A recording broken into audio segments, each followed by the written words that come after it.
देश में राज्यसभा की 57 सीटों पर चुनाव के लिए नामांकन प्रक्रिया शुरू हो गई है। 10 जून को वोटिंग होनी है और इसी दिन देर रात तक परिणाम आ जाएंगे। अधिकांश राज्यों में चुनाव निर्विरोध होने की संभावना दिख रही है।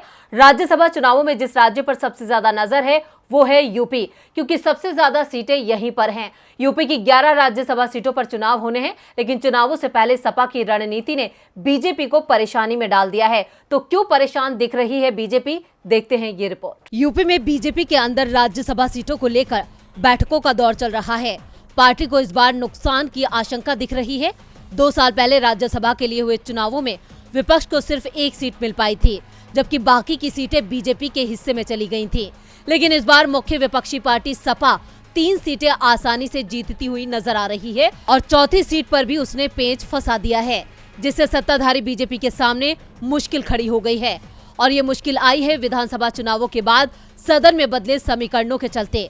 दरअसल विधानसभा चुनावों में बीजेपी और उसके सहयोगियों को 52 सीटों का नुकसान हुआ है, जिसका असर राज्यसभा चुनावों में भी दिखाई दे रहा है।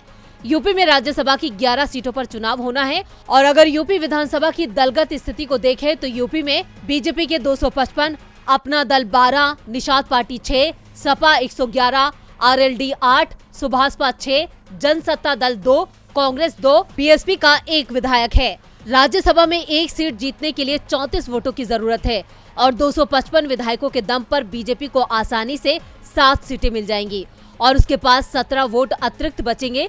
दूसरी ओर सपा को 3 सीट मिलने के बाद 9 वोट अतिरिक्त बचेंगे। ऐसे में छोटी पार्टियां तय करेंगी कि 11 सीटें किसके पास जाएंगी। सपा ने कांग्रेस का समर्थन करने का संकेत दिया है।